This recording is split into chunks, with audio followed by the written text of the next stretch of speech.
Hello friends, welcome to our YouTube channel पे on science. और आज हम लोग डिस्कशन करेंगे पोषण का। तो चलिए फ्रेंड्स, हम लोग शुरू करते हैं। पोषण के बारे में हम लोग इसको डिस्कस करेंगे। जीवन संबंधी क्रियाओं यानी कि लाइफ प्रोसेस को सुचारू रूप से चलाने के लिए प्रत्येक जीव की दो प्रमुख आवश्यकताएं हैं। पहला, जीवन की उपापचयी क्रियाओं मेटाबॉलिक एक्टिविटीज के संचालन के लिए निरंतर ऊर्जा की आपूर्ति तथा दूसरा जो है शरीर की वृद्धि तथा टूटे फूटे ऊतकों की मरम्मत करने के लिए जीव द्रव का निर्माण। मतलब कि पोषण से हम लोग का दो आवश्यकताएं का पूर्ति होता है या कोई भी जीव का। यानी कि पहला जो है जीवन की उपापचयी क्रियाएं, इसको हम लोग समझते हैं मेटाबॉलिक एक्टिविटीज़। मतलब कि जो हम लोग का शरीर में जो पाचन की क्रिया होता है उसके बारे में कह रहा है कि संचालन के लिए, मतलब उसको चलाने के लिए या उसको जारी रखने के लिए निरंतर ऊर्जा की आपूर्ति, यानी कि उसको चलाने के लिए ऊर्जा का ज़रूरत पड़ता है जो कि हम लोग को पोषण से प्राप्त होता है। तथा शरीर की वृद्धि, यानी कि जो हम लोग का शरीर स्टार्टिंग में कोई भी जीव का शरीर जो है एक सेल का होता है, तो वो वृद्धि करके धीरे धीरे बड़ा होता है। तो उसके लिए हम लोग को पोषण चाहिए। तो वही है शरीर की वृद्धि के लिए पोषण तथा टूटे फूटे ऊतकों की मरम्मत के लिए जीव द्रव।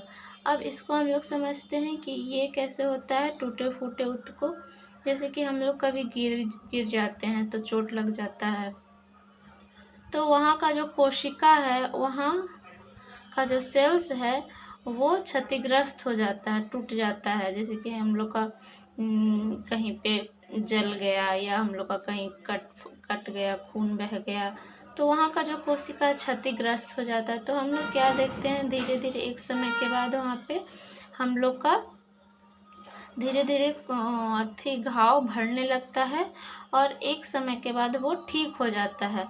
तो वही जो है ऊतक जो है हम लोग का धीरे धीरे मरम्मत होता है शरीर के अंदर, और फिर उसके अंदर जो सेल्स होते हैं उसके लिए जीव द्रव का निर्माण होता है।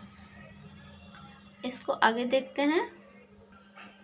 इन आवश्यकताओं की पूर्ति के लिए तथा अपने जीवन के अस्तित्व को बनाए रखने के लिए प्रत्येक जीव को जीवन पर्यंत भोजन की ज़रूरत होती है। अब देखिए ये जो आवश्यकताएं हैं उसकी पूर्ति के लिए पोषण चाहिए तथा अपने जीवन के अस्तित्व, यानी कि हम लोग को जिंदा रहने के लिए, और प्रत्येक जीव को जिंदा रहने के लिए जीवन पर्यंत, मतलब कि वो जब तक जिंदा रहेगा उसको भोजन की ज़रूरत होती है। भोजन में स्थित विभिन्न तत्व ये कार्य करते हैं। और अब हम लोग जो खाना खाते हैं उसमें जैसे कि जो भी तत्व होते हैं, जैसे कि प्रोटीन हो गया, कार्बोहाइड्रेट, विटामिन्स, तो जो विभिन्न तत्व हैं वो ये कार्य करते हैं। और भोजन के ऐसे तत्व जो होते हैं पोषक तत्व कहलाते हैं। अतः वह विधि जिससे जीव पोषक तत्वों को ग्रहण कर उनका उपयोग करते हैं पोषण कहलाता है। अब यहाँ पे है पोषण की विधियाँ। जीवों में पोषण मुख्यतः दो विधियों द्वारा होता है। स्वपोषण यानी कि ऑटोट्रॉफिक न्यूट्रिशन, दूसरा है परपोषण यानी कि हेटेरोट्रॉफिक न्यूट्रिशन। यहाँ पर ये जो भारतीय भवन का बुक है उसमें यहाँ पे दिया गया है स्वपोषण क्रिया का सारांश। तो इसको हम लोग समझते हैं। यहाँ पे सूर्य है, सूर्य का प्रकाश है, और सूर्य का प्रकाश में जो पत्ती होता है इसके अंदर क्लोरोफिल होता है, और इसके पास पहले से क्लोरोफिल है। ये जो क्लोरोफिल है पत्ती के अंदर है, और पत्ती जो है वायु से CO2 को ग्रहण करती है, और मिट्टी से अवशोषण के द्वारा यहाँ जड़ से तना के माध्यम होते हुए पत्ती जो है जल को अवशोषण की, और ये दोनों अभिक्रिया करके ग्लूकोज बनाते हैं। ग्लूकोज प्लस ऑक्सीजन जो कि वायु में मुक्त हो जाता है। और ग्लूकोज जो है यहाँ पे पौधे के विभिन्न भागों में जाता है, जिससे कि पौधे अपना वृद्धि करते हैं तथा उनमें फल फूल इत्यादि क्रिया का जो है विकास होता है और वो अपना भोजन स्वयं ग्रहण कर पाते हैं। ये था चित्र 1.1 स्वपोषण क्रिया का सारांश। आगे है हम लोग का पहला स्वपोषण यानी कि ऑटोट्रॉफिक न्यूट्रिशन।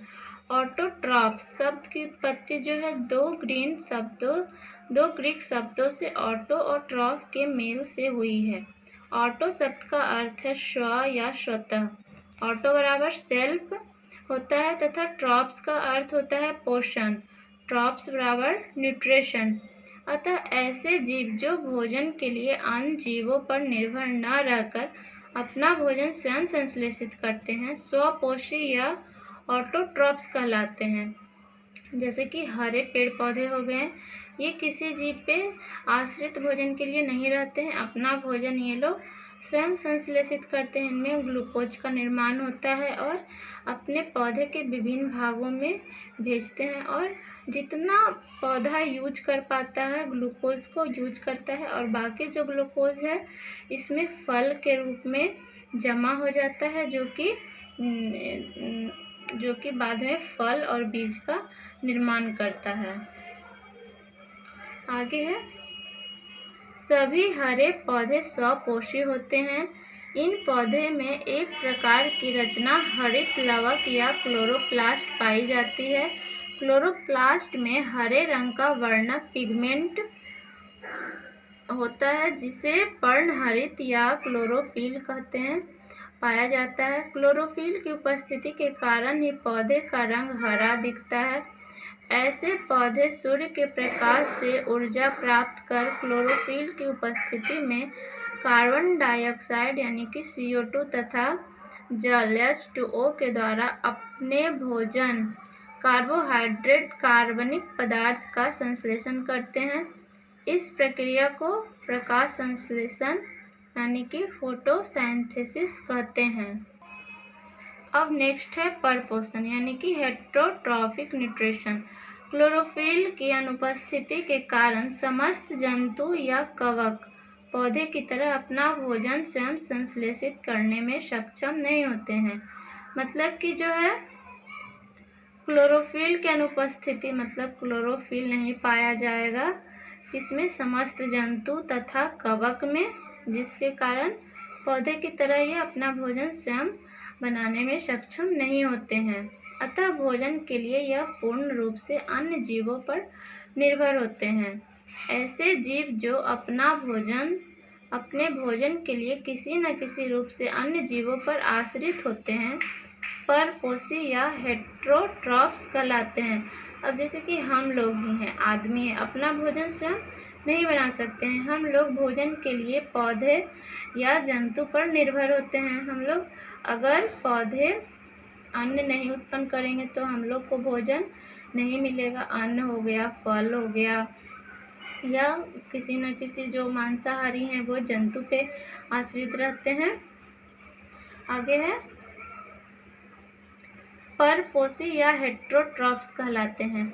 हेटेरोट्रॉप शब्द की उत्पत्ति दो ग्रीक शब्दों हेटेरो और ट्रॉप्स के मेल से हुई है। हेटेरो का अर्थ है विषम, विभिन्न या पर। हेटेरो बराबर डिफरेंट या अदर यानी कि दूसरे तथा ट्रॉप्स शब्द का अर्थ होता है पोषण। ट्रॉप्स बराबर न्यूट्रिशन। अतः परपोषण वह प्रक्रिया है जिसमें जीव अपना भोजन स्वयं संश्लेषित न कर किसी न किसी रूप में अन्य स्रोतों से प्राप्त करते हैं। नेक्स्ट है स्वपोषण और परपोषण में मूल अंतर यह है कि स्वपोषण में जीव सरल कार्बनिक अणुओं से जटिल कार्बनिक अणुओं का संश्लेषण करते हैं, परंतु परपोषण में जंतुओं द्वारा ग्रहण किए गए जटिल कार्बनिक अणुओं का विभिन्न जैविक क्रियाओं द्वारा सरल कार्बनिक अणुओं में निम्नीकरण यानी कि डिग्रेशन और ब्रेकडाउन होता है।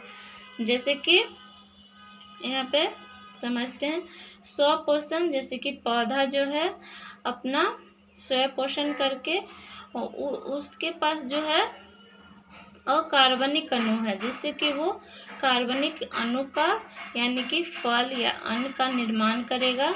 और जबकि जंतु जो है उसको ग्रहण करके वो एक कार्बनिक अणु यानी कि जटिल अणु है उसको ग्रहण करके, और वो जो अपना शारीरिक जैविक क्रिया करेंगे उनसे वो अणु टूटेगा और उनको एनर्जी मिलेगा और निम्नीकरण होता है, जिससे कि इनमें जो जंतु में जो हुआ ये जो है कार्बनिक यौगिक है उनका निम्नीकरण हो गया, वो टूट गया। तो यह स्वपोषण और परपोषण में मूलतः अंतर यही है कि जो स्वपोषी हैं वो अकार्बनिक अणु से जटिल कार्बनिक यौगिक का निर्माण करेंगे, और जबकि जो परपोषी जंतु हैं वो इनको ग्रहण करके विभिन्न जैविक क्रियाओं के द्वारा इनमें कार्बनिक यौगिकों का जो है अणुओं का निम्नीकरण हो जाता है। नेक्स्ट हम लोग देखते हैं, नेक्स्ट है परपोषण के प्रकार। परपोषण के मुख्य रूप से 3 प्रकार हैं जो कि हैं, इसको हम लोग नेक्स्ट वीडियो में हम लोग डिस्कशन करेंगे। आज के लिए यहीं तक।